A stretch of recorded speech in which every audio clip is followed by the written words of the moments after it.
Olá, seja muito bem-vindo, muito bem-vinda ao podcast da TV Câmara de Santo André. O nosso papo de hoje é para falar um pouquinho sobre as curiosidades e as dúvidas do trabalho na administração pública. Para isso, a gente recebe aqui hoje o advogado Henrique Lennon, que é procurador legislativo da Câmara Municipal de Santo André e é também doutor em Direito Internacional e Direito Comparado pela Universidade de São Paulo e mestre em Direito Econômico pela Universidade Federal da Paraíba. Doutor, seja muito bem-vindo, é um prazer te receber aqui. Prazer é meu, obrigado pelo convite. A gente que agradece também a sua disponibilidade. E para a gente começar a desmistificar um pouquinho do seu trabalho como procurador legislativo, nada melhor do que o senhor explicar para a gente como funciona o seu trabalho na Câmara Municipal de Santo André. Bom, o trabalho do procurador legislativo é um pouco diferente do procurador municipal, por exemplo. Nós não atuamos diretamente na defesa do município ou da prefeitura, do poder executivo. Nosso trabalho é estritamente voltado à defesa da atuação legislativa, ou seja, das prerrogativas dos vereadores. Então, um exemplo muito típico do nosso trabalho é quando existe uma discussão sobre a constitucionalidade de leis. Então, nós temos a Constituição da República e a Constituição do Estado de São Paulo disciplinando algumas matérias que podem ser algumas matérias que podem ser produzidas, algumas leis que podem ser produzidas pelo Poder Executivo e outras que podem ser produzidas pelo Poder Legislativo. A gente geralmente acha que todas as leis são necessariamente feitas por iniciativa do Legislativo. Afinal, ele é o poder que legisla. Mas existem alguns aspectos, por exemplo, relacionados a servidores públicos, que só o prefeito, no nosso caso, ou o governador ou o presidente da República, podem podem fazer a propositura da lei. Então, existem outras matérias que o Poder Legislativo pode ter o que a gente chama de iniciativa concorrente. Então, é nessa discussão sobre qual é a atuação de cada órgão que a gente pode atuar. Então, às vezes, se tem uma discussão judicial sobre qual o poder que deveria ter iniciado determinada discussão, o procurador legislativo atua. E as pessoas, é legal esse ponto que você tocou, porque geralmente há uma confusão mesmo entre o procurador legislativo e o procurador municipal. O corpo jurídico, nesse caso do legislativo, atua diretamente na Câmara, né? Isso. Como o seu trabalho contribui, então, para o dia a dia, digamos, mais jurídico da Câmara, por exemplo, se o prefeito questionar alguma lei que está sancionando ou algo do tipo, como entra, então, o seu trabalho? Perfeito. Bom, um exemplo é quando existe uma discussão sobre, como eu disse, quem deveria ter iniciado uma discussão de determinada lei, e o prefeito, este ou o anterior, ou o próximo, enfim, estamos falando aqui abstratamente, né? O chefe do executivo exerce o que a gente chama de poder de veto. Ele veta determinada lei que foi votada pelos vereadores, pela maioria dos parlamentares, por entender que aquela lei seria de iniciativa privativa dele, ou por entender que determinada lei não deveria ser tratada pelo município, deveria ser tratada pelo Estado ou pelo Congresso Nacional. Então, a Câmara pode fazer a chamada derrubada do veto. Então, os vereadores se reúnem, eles podem acatar o veto, entender que realmente as razões do prefeito tinham sentido, ou eles podem entender que não, que o prefeito se equivocou, então eles derrubam o veto. Nesse caso, o prefeito, a saída do prefeito, já que, digamos, as saídas políticas se esgotaram, a saída do prefeito seria buscar o Poder Judiciário e o Tribunal de Justiça do Estado de São Paulo decidiria. Então, o procurador legislativo representa a Câmara nessa discussão. Certo. E isso é uma das funções que aparece ali Sim. no seu dia a dia, né? Para trazer para mais perto aqui do nosso público, o que mais aparece ali no seu dia a dia da Câmara que você pode dividir um pouquinho com a gente? Por exemplo, uma demanda, algo diferente que acontece ali, ou algo que tem uma periodicidade, uma vez por mês que vocês têm que fazer também como procuradores?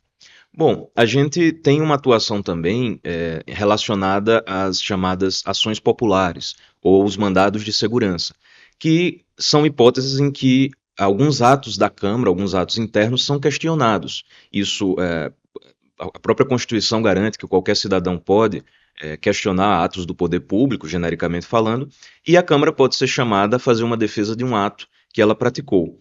Então, nós podemos também atuar na defesa de alguns projetos específicos, garantindo algumas prerrogativas dos parlamentares e, basicamente, representar a Câmara em todos os interesses do Poder Legislativo dentro do Judiciário. E para tornar até um pouquinho mais palpável, né, sobre Uhum. isso, como o seu trabalho como procurador da Câmara, né, essa Casa de Leis Municipal, impacta diretamente, mesmo que assim de uma maneira quase invisível, a vida do cidadão andreense, por exemplo? Como o Claro. seu trabalho chega até a população? Bom, dois projetos muito interessantes de que me recordo e certamente afetam o dia a dia da população são relacionados, por exemplo, à saúde da mulher, a chamada endometriose. Eu me lembro de que houve uma discussão na Câmara, foi aprovado pela Câmara um projeto para criar instrumentos mais eficientes para atender a demanda de saúde da mulher, especificamente a endometriose, que é uma doença específica do público feminino que tem casos cada vez mais numerosos, inclusive no município de Santo André.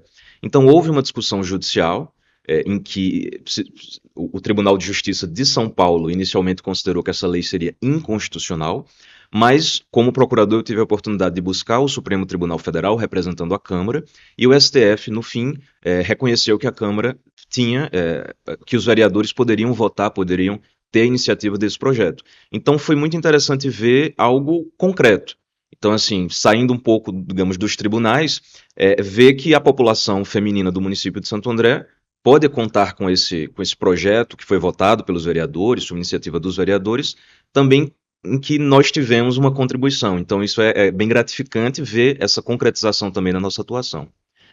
Um projeto mais recente, que ainda está em discussão, por exemplo, discute conteúdos sobre mediação nas escolas. Então, temas como educação e saúde, como eu mencionei, que são do cotidiano do andreense, também passam, digamos, pela nossa mesa. E ainda sobre o corpo jurídico da Câmara, doutor, a gente conversava em um outro momento sobre os consultores legislativos, né? Que é um outro tipo de trabalho, mas que de alguma forma está relacionado. Inclusive, as pessoas que exercem também são pessoas do direito, Sim. são juristas. E a gente recebeu aqui também no nosso podcast 2 consultoras legislativas da Câmara. Como funciona o trabalho de vocês em conjunto? Elas contaram que elas zelam ali pelo andamento do legislativo, principalmente durante a sessões ordinárias, onde são votados os projetos, né?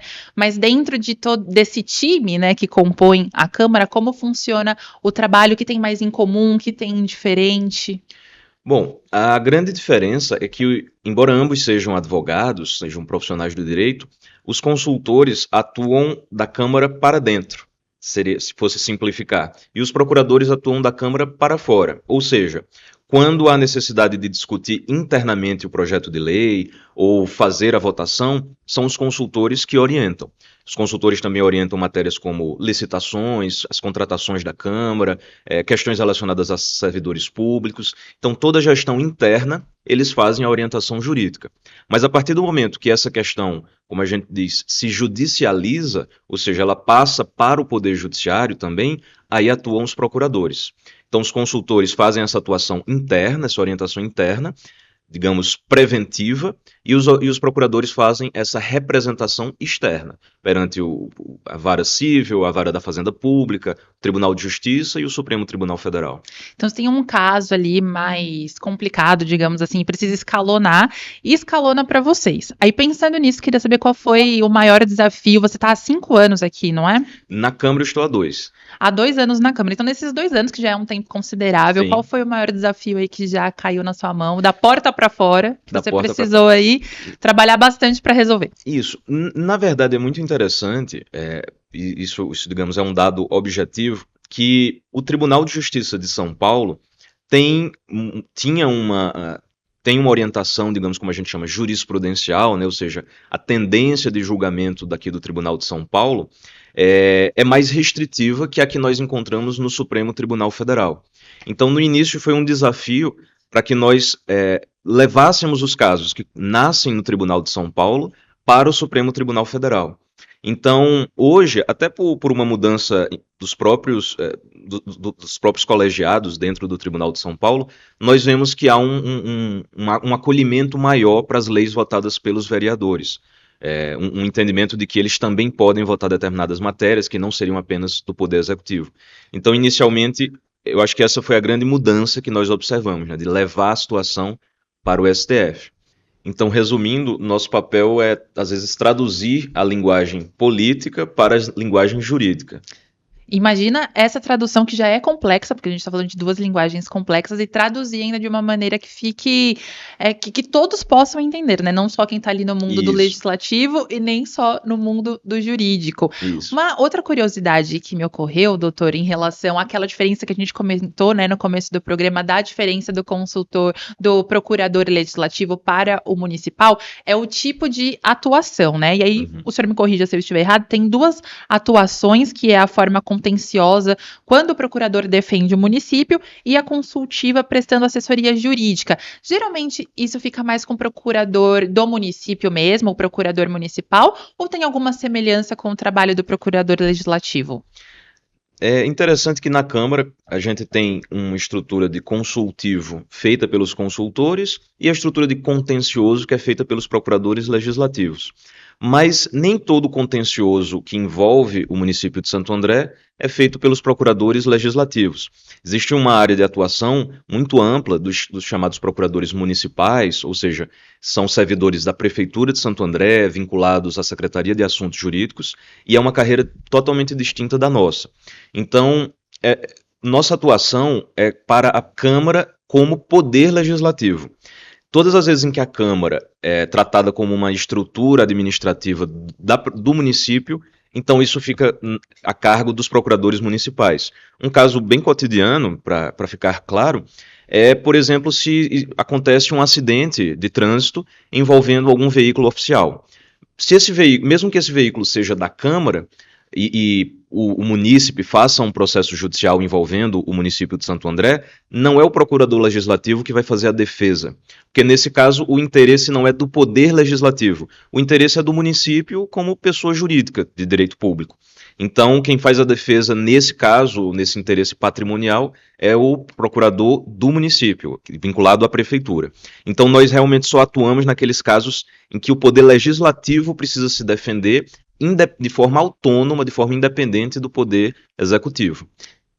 Então é interessante trazer esse ponto, porque, para ficar mais claro, o procurador, então, ele vai atuar na Câmara de maneira que fique mais ligado ao que o Poder Legislativo precisa defender, ou alguma lei que está tramitando ali e que precisa de algum apoio para ser aprovada, não necessariamente a todas as questões que atingem a Câmara, que não são relacionadas a esse tipo de tópico, né? Isso. A Câmara, como poder, é representada pelo procurador legislativo. Mas se for uma questão meramente administrativa, fica a cargo do procurador do município representá-la judicialmente. Doutor, uma outra curiosidade aqui sobre a sua profissão, agora é mais ligada à sua formação. A gente falou dos desafios, falou do que é legal, que atinge diretamente a população, como no caso da lei que pensa, né, em oferecer tratamento e informação adequada sobre a endometriose. E eu queria saber agora sobre o que a sua formação tem te ajudado. Eu falei aqui no começo e vou reforçar para a nossa audiência que o professor é doutor em Direito Internacional e Direito Comparado pela Universidade de São Paulo e mestre em Direito Econômico pela Universidade Federal da Paraíba. Se você pensar, às vezes, em Direito Internacional e Direito Comparado, que também está ligado, né, nessa comparação de leis de um país para outro, por exemplo, parece que não tem sinergia, mas em algum momento tem, né? Como que isso te ajuda no seu dia a dia aqui, no que você coloca em prática na Câmara? É muito interessante porque o Brasil, nos últimos 20 anos, tem manifestado uma adesão maior a determinados parâmetros de direito internacional. Na verdade, o Brasil, desde a independência, sempre foi um ator muito vocal. O Brasil sempre teve uma voz dentro das relações internacionais e sempre contribuiu com a formação do chamado direito internacional. Então, é muito importante nós brasileiros termos acesso a esse conhecimento, porque, de certa forma, há uma contribuição brasileira em momentos importantes para a paz, para a defesa de direitos humanos na esfera internacional. Então, como é que a gente traz isso para o meu dia a dia? É muito interessante porque, como eu disse, desde os anos 90 o Brasil aderiu a vários tratados de direitos humanos e desde 2005, desde 2004, 2005, alguns desses tratados são incorporados diretamente à Constituição da República. Então, por exemplo, existe a primeira convenção, a chamada Convenção das Nações Unidas sobre os Direitos das Pessoas com Deficiência. Ela estabelece diversos direitos para esse grupo populacional e foi incorporada diretamente à Constituição. O que isso significa? Que quando o Poder Judiciário, o Tribunal de São Paulo ou o STF for analisar a lei de Santo André, ele vai analisar não apenas com base na Constituição produzida internamente pelo Congresso Nacional, mas também com base nessas convenções internacionais. Então, esse meu conhecimento prévio do direito internacional é útil quando eu trago essas convenções para a defesa das leis. Então, por exemplo, se a Câmara vota alguma lei em defesa da população com deficiência, nós temos algumas leis, por exemplo, relacionadas ao autismo, inclusive o STF já reconheceu que essas leis são constitucionais. Então, nós podemos utilizar esses tratados de direitos humanos para defender a importância do legislativo, como a gente chama, densificar, ou seja, trazer esses direitos que são supostamente internacionais, colocar no dia a dia do município. Então, esse conhecimento foi útil para que eu pudesse dar mais argumentos para a defesa do município. E como você mencionou, existem também, às vezes, aspectos de direito comparado, né? Outros países podem ter legislações avançadas sobre determinados temas, e é importante também que nosso município tenha.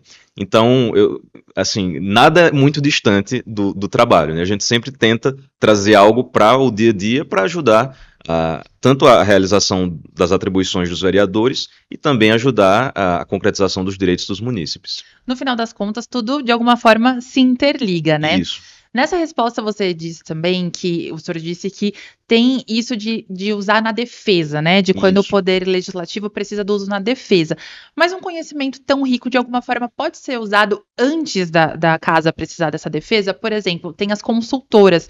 Vocês podem trocar esse tipo de conhecimento para que elas possam fazer essa consultoria jurídica para os vereadores, enquanto alguma lei ali estiver sendo pensada? É possível fazer essa troca? Sim, sem dúvidas. Existe um trabalho muito interessante de diálogo entre as duas esferas, né, o consultivo e o contencioso, porque, de certa forma, quando a gente sabe, direito é interpretação, então haverá várias interpretações sobre determinadas leis, sobre determinadas prerrogativas, vou usar outra palavra, sobre determinadas possibilidades de atuação dos vereadores, mas quando elas, por exemplo, quando os consultores escrevem um parecer, eles se baseiam no que o Tribunal de Justiça de São Paulo, no que o STF está decidindo.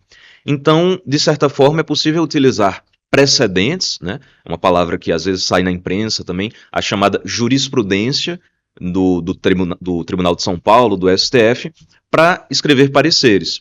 E da mesma forma, os pareceres que são produzidos, às vezes podem ser, os argumentos desses pareceres nós podemos utilizar na defesa do Poder Legislativo. Então existe um diálogo aqui mútuo entre que nós podemos utilizar os pareceres para fazer nossas defesas, para contribuir na formação desses precedentes, e depois esses precedentes podem ser citados nos pareceres. Então é realmente algo circular e um trabalho contínuo, né? E no final das contas, tudo caminha também para que a casa ande ali sempre em harmonia, Isso. que as leis de fato sirvam ao município como deve ser, Sem né? dúvidas. A gente falou também sobre os desafios, agora me ocorreu outra coisa, doutor, sobre especificamente trabalhar na administração pública. A gente falou do seu desafio enquanto um procurador legislativo, mas existe algum outro que seja específico da administração pública, pelo que o senhor possa destacar aqui pra gente, que tenha acontecido em algum momento, já que é um âmbito, né, tão específico, que precisa ter um determinado cuidado, que tem a prestação de contas para a população. Como que é lidar com esses desafios da administração pública? Bom, nós temos uma atuação, evidentemente, que está toda sujeita à fiscalização, né, dos cidadãos a qualquer momento. E também nós temos um aspecto muito interessante de utilizar também a atuação judicial em defesa desses mesmos direitos dos cidadãos. Então, a Câmara, às vezes tem, por exemplo, como eu mencionei no início, ações populares. Então, nós temos um caso que ainda está em andamento, mas é uma tese pública, que é defendida pela Câmara, no sentido de até que ponto a Câmara pode, ela própria, em nome próprio, buscar o ressarcimento de determinados valores para o erário, né, que a gente chama, para os cofres públicos, né, para usar um termo mais simples. Então, veja, ressarcimento aos cofres públicos é um interesse de todo cidadão e também é algo que a Câmara está tentando, digamos, emplacar. É algo que o Poder Judiciário aqui em São Paulo entendeu que não seria atuação da Câmara, seria atuação apenas do Ministério Público, mas é um exemplo de como nós podemos também utilizar o nosso trabalho, ou seja, a atuação judicial da Câmara, na defesa do interesse dos cidadãos. Então não existe uma oposição, uma contradição entre o que a Câmara defende e o interesse dos cidadãos. É óbvio. Ao contrário, nosso objetivo é sempre trazer essa convergência. Então, isso nós estamos tentando, por exemplo, entre outros casos, digamos, emplacar, né, uma tese, e você bem sabe, assim, existem várias, como eu disse, o direito tem várias interpretações. Então, às vezes, o tribunal entende de uma forma, o que é legítimo, afinal, o Poder Judiciário existe para dar essa palavra final sobre a interpretação do direito, e nós utilizamos os recursos cabíveis para emplacar essa interpretação. Então, quem sabe daqui a algum tempo eu trago uma novidade sobre essa tese. Ótimo, doutor. Olha que a gente vai cobrar, que tem papo para muitas horas ainda, né? Falando nisso, a gente já está se encaminhando para o final aqui, que conversa boa passa rápido, eu sempre digo. E eu queria saber de você, doutor, a gente mostra isso para várias pessoas, né? A nossa audiência é bastante diversa e o objetivo é que chegue mesmo no público de Santo André, na população de Santo André. Pensando nos estudantes, em quem está pensando em fazer direito, que gosta da área pública, o que o senhor diria para quem está pensando nisso, né? Para quem visa também trabalhar como servidor, por exemplo, qual o recado que o senhor deixa para trabalhar especificamente na administração pública? Bom, é muito gratificante, porque, como eu disse, a administração pública visa a concretizar esses direitos dos cidadãos, concretizar os valores republicanos. Então, é gratificante poder, a cada dia, pouco a pouco, construir teses, construir argumentações que podem beneficiar o poder, no meu caso específico, o poder legislativo, a representação dos vereadores e, em última análise, nós somos defensores da democracia. Então, nós existimos para defender um dos poderes essenciais à democracia, que é o poder legislativo. Então, esse me parece ser um grande mote, uma inspiração adequada.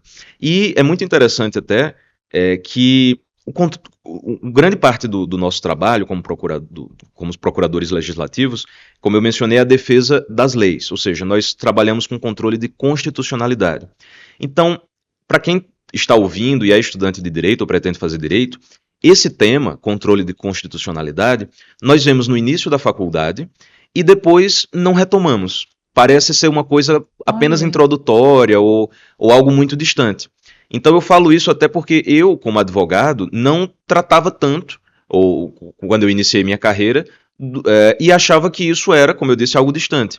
Então, para o estudante que está ouvindo, que acha que não vai trabalhar com controle de constitucionalidade, saiba que existem carreiras específicas no direito, por exemplo, advogado legislativo, procurador legislativo, em que você vai poder trabalhar diariamente com isso, e isso é muito gratificante. E mesmo para aqueles que já estão se encaminhando para outras formações, como no caso do direito internacional, do direito econômico, também dá para encaixar, né? Como a gente falou que tudo se interliga no final, né? Tudo se interliga. Pode falar, doutor. Não, é isso. Eu acho que na profissão, tanto o advogado quanto o acadêmico tem dois grandes motes, dois grandes valores, que é a curiosidade e a criatividade. Então, mesmo o advogado que diz, você pode conhecer um advogado que diga, não, mas eu não sou um acadêmico, eu sou um advogado em tempo integral, mesmo ele desenvolve teses. Mesmo ele tem a mesma curiosidade que o acadêmico tem. Então eu não vejo nenhuma contradição, nenhuma concorrência entre a advocacia e a academia. Eu acho que são saberes complementares e acho, como eu disse, que o advogado tem muito do pesquisador, porque ele desenvolve teses, ele pesquisa novos temas todo instante para fazer a defesa dos seus constituintes. Conhecimento nunca é demais, Exato. Né, doutor? Doutor, eu queria muito agradecer a sua presença, foi ótima a nossa conversa, saber um pouco mais do seu trabalho na Câmara e as portas da TV Câmara de Santo André estão sempre abertas. Mais uma vez agradeço e fico à disposição. Te agradeço mais uma vez, doutor, e agradeço você também que acompanhou o nosso podcast até o final. A gente recebeu o doutor Henrique Lennon, que é procurador legislativo da Câmara de Santo André. A gente agradece a sua audiência e até a próxima.